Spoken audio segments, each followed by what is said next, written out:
We are coming to you from Los Angeles, reporting on the fact that an attempt to sue Trump to block Jay Clayton, another Goldman Sachs friend who works for Sullivan and Cromwell, that works for Goldman Sachs. Jay Clayton's wife is partner of Goldman Sachs in their mergers, acquisitions, IPO divisions. And Clayton also heavily invested in Bain Capital, where Goldman Sachs and Bain Capital, how do you say it correctly? They're partners in racketeering. That's exactly what it is. You know, the RICO Act, ironically, was created by Richard Nixon, signed into law in 1970 before he took his famous exit. What it was is to help ordinary citizens like you and I become private attorney generals for the issue of prosecutorial gaps. And prosecutorial gaps used to mean issues where laws danced around what was going on, but nobody could nail it down. And also created the dynamic in law of associations in fact, because mobsters don't say mobsters are us, organized crimes are us. They create illegal, fictitious entities of guys constantly doing crimes here, there, and everywhere, which is what Goldman Sachs did. Recently, you saw the book come out, possibly by Eisinger at ProPublica, concerning Chicken Shit Club, where he says that the DOJ is scared to, or afraid, or timid in prosecuting Wall Street executives. And he's being far too soft on the issue. The reality is the revolving door. We know that New Jersey U.S. Attorney Chris Christie gave Deborah Yang, the head of the President's Corporate Fraud Task Force, and former U.S. Attorney General John Ashcroft, a $50 million no-bid deferred prosecution agreement. And what do we used to call it when feds got millions of dollars not to do a prosecution? That's the reality of what we're facing, folks. And that's what's going on. The dangled carrots for federal prosecutors and the fact that their careers are volatile. And by volatile, I mean you're a federal prosecutor, you want to be a lifelong public servant, but you can't. They politically pick the boss above you, which I think is ludicrous, at the whim of the President of the United States. And then the new boss can come in and just fire everybody in the ranks and start all over again. You know, it's the chaos of not knowing where your future is.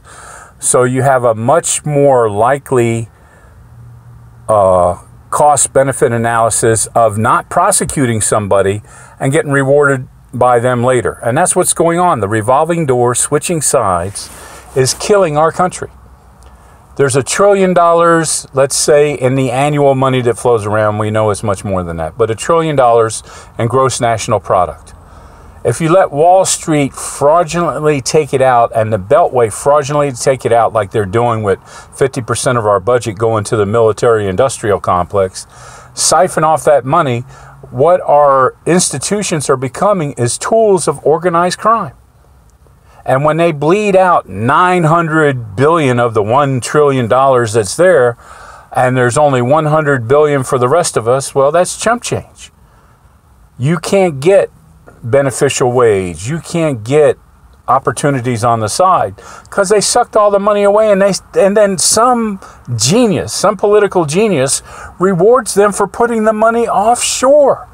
How absurd is that? If you're going to give people tax benefits, give them tax benefits for putting the money here, for investing the money here. Cayman Islands, Bermuda, Isle of Man. Are you kidding me? This is ludicrous.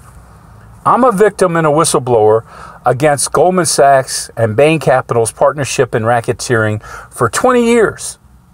And I've got confessions from M&AT, the law firm in Delaware that represents Goldman Sachs and Bain Capital, and Paul Traub, who always is going around making deals purportedly against Bain Capital, but Bain Capital's always getting the golden deals, like eToys and KB Toys were in bankruptcy multiple times and wound up back under Bain Capital. This is absurd. And nobody's doing anything about it, even though we got confessions. The Third Circuit said the federal rules of appellate procedure don't apply to our case. If they don't apply, why do we have to go to appeals court? You know, and they wonder why people go off their rocker and go nuts, you know, go postal. It's the frustration of the lack of hope, the frustration of the lack of justice, the frustration of the lack of what's right in our country. Just like these riots going on today. We can't quash the unrighteousness in our country until we quash the unrighteousness in our country. We've got to unite, people. Stop standing on the side of the road when your brother and sister are being harmed by Wall Street, by big banks, by police. Let's get together and put an end to this. We are the media now. We're the only true thing out here. Everything else is propaganda. When people like Taibbi and Sororita take our story and throw it in the garbage, the biggest Wall Street fraud case that they ever came across, things are rigged too far beyond comprehension. It's unfathomable. It's inexplicable and intolerable. We have to unite. We have to get together.